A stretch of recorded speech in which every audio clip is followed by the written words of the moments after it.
pesan atau pesan Bapak terhadap masyarakat pesisir selatan baik yang di ranah maupun di rantau, pesannya ya mungkin itu Pak. Ya, kami dari rantau ya, jadi terutama dari DPP PKPS menyampaikan pertama kepada Pemda dulu ya. Kami berharap terjalin kerjasama kita antara para perantau dengan pelaku pembangunan di pesisir selatan, yaitu Pemda.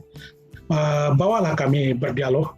Kalau dalam rangka menyusun rencana pembangunan daerah, libatkanlah juga para perantau. Kami tentu akan memberikan sumbangsi pemikiran konsep-konsep pembangunan pesisir selatan agar kita bersama-sama memikirkan bagaimana mau dibawa kemana pesisir selatan ini. Jangan Pemda berjalan sendiri, lalu kalau terjadi sesuatu nanti baru dilibatkan orang rantau.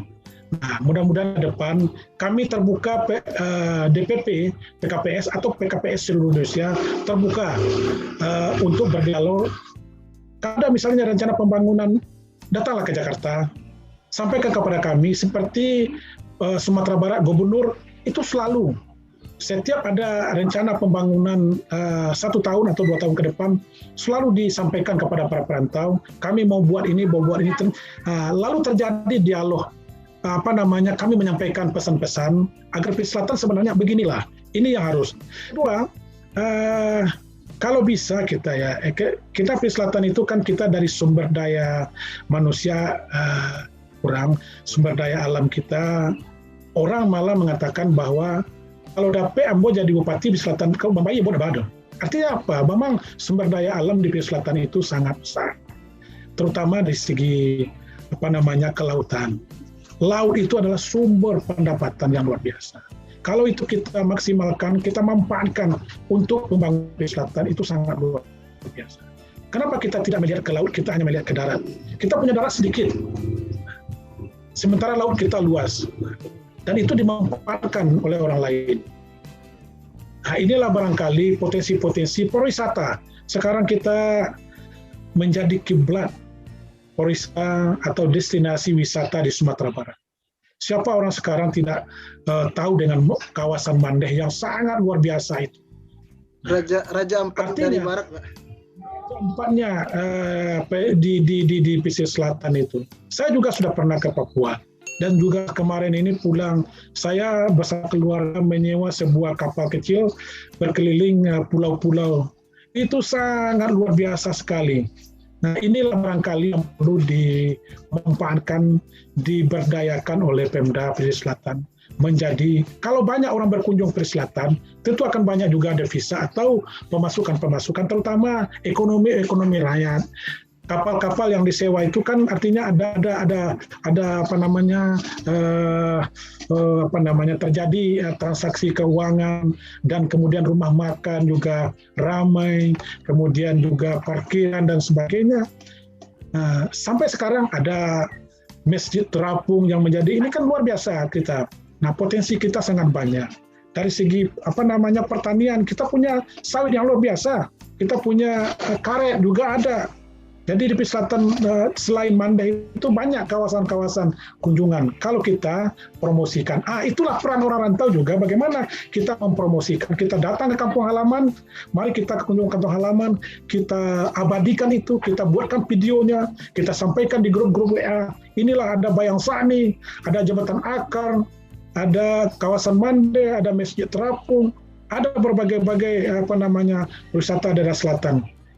Kalau wisata mungkin kita kurangnya hanya danau, Pak ya. Tapi semua selebih itu kita punya, artinya kita kan ada laut. Iya. Laut itu kan lebih daripada danau. Coba kita melihat dari puncak Langkisau itu luar biasa kan, atau dari puncak Mandeh itu lebih daripada danau. Kita luar biasa. Baru orang tahu sekarang pesisir selatan. Kalau dulu kami kan kita kan seolah-olah pesisir selatan gitu kan. Orang baru. Malah ada kawan saya yang mau KKN pesisir selatan nggak mau dia, takut karena banyak racun ya kan. Nah, itulah kira-kira. Kalau kami dulu artinya kok Bapak Cerbana aja orang Bukit Tinggi itu, Bapak Cersa kerepeknya di kami tidak bisa ada karena dilarang oleh emaknya. Orang pesisir selatan kan dikasih. Nah, itulah kira-kira. Jadi artinya, tapi sekarang orang baru tahu bahwa pesisir selatan orang-orangnya hebat. Coba lihat Kota Padang, ya banyak lah orang Pesisir Selatan sekarang yang jadi, ya bisa lah dikatakan berbicara lah di tingkat Sumatera Barat. Artinya pandangan buruk tentang sesal itu lambat laun lambat waktu itu berganti. Bisa kita balikkan. Insya Allah tidak ada lagi orang memandang Pesisir Selatan itu sebelah mata. Kalau dulu ya memang ada, kalau saya KKN nggak mau dilarang, artinya banyak racun, banyak nanti di tubuh orang. Banyak tubuh. Padahal tidak seperti itu. Iya. Di mana-mana tubuh itu ada kan. Jangankan di selatan, di provinsi kabupaten lain juga ada. Nah, kalau masalah, kalau merusak tentu ya tubuh orang kan gitu. Tapi pandai menjaga diri, Pak. Pandai menjaga diri. Sama pisau di rumah ada. Kalau misalnya kita tidak merusak orang lain, itu pisau itu tidak akan dipergunakan orang lain. Itulah. Jadi tapi itu semacam image orang lah dulu terhadap orang Pesisir Selatan, orang baru, orang daerah tertinggal. Maka kawan-kawan kami ada berseloroh dulu dari ini berkunjung ke Pesisir Selatan itu lah 2 jam di oto, 2 buah rumah bakacuan Pak. Selama itu 2 jam dalam perjalanan hanya 2 buah rumah yang bakacuan aja. Jadi itu begitulah kira-kira penghinaan, kira-kira orang tertinggal itu kan, orang yang betul-betul orang miskin lah. Nah, jadi tapi bagi kami waktu itu sambil berguyon aja. Mungkin kalian itu mencari hanya di situ. Kan kampungan Pesisir Selatan itu banyak ke dalam. Tapi memang begitulah, memang kita dulu memang seperti itu. Tapi sekarang orang semua sudah angkat tangan. Pesisir Selatan luar biasa. Mana ada jalan selicin itu di kabupaten-kabupaten lain. Sampai ke desa-desa. Desa saya Kota Baru Bayang itu, jalan kecil aja di lingkung masyarakat, aspal, licin gitu kan. Jadi Pesisir Selatan sekarang kita tidak lagi takut, malu, kita bangga. Saya tanya orang di mana kampung? Pesisir Selatan. Kalau dulu kan tidak ada. Kalau orang Pesisir Selatan ditanya di mana? Di kampung Sumatera Barat, di Padang. Nah, ini karena malu menyebut Pesisir Selatan. Sekarang kami tidak malu. Itu apa malu? Mana Pesisir Selatan? Bayang atau di Petangkape. Karena di orang Petangkape itu menjadi direktur teknik PSSI. Kenapa malu kita? Orang Salim itu menjadi pengacara terkenal di Jakarta. Orang Painan itu menjadi artis terkenal di Jakarta. Kenapa kita malu? Nagita Slavina orang Pesisir Selatan kok. Puan Maharani orang Pesisir Selatan. Nah, bangga. Jadi saya harap kepada perantau, jangan lagi kita malu menjadi orang Pesisir Selatan. Banggalah. Ini saya orang Pesisir Selatan itu.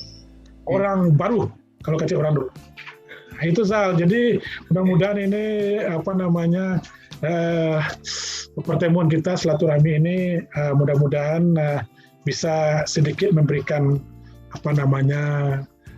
pengertian kepada para perantau. Sekali lagi atas nama Ketua Umum DPP PKPS, saya menghimbau kepada semua masyarakat Pesisir Selatan, mari kita bersatu, padu, bersilaturahmi, saling kita memberikan informasi yang terbaik buat kita sesama perantau, bantu-membantu, alek buruk baimbawan, alek barik bawang-bawan.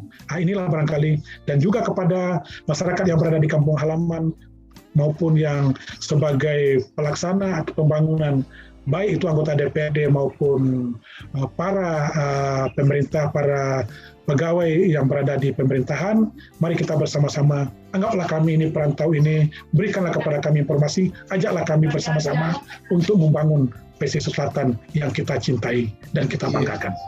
Demikian Zal. Ya, Pak. Terima kasih banyak Pak atas kesempatannya dan waktunya Pak untuk hadir di channel Sizal TV ini Pak. Ya, mudah-mudahan channel ini besar ya.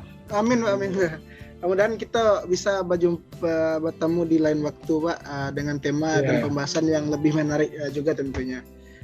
Terima kasih banyak Pak. Assalamualaikum warahmatullahi wabarakatuh. Terima kasih banyak Zal, sama-sama ya. Terima kasih banyak.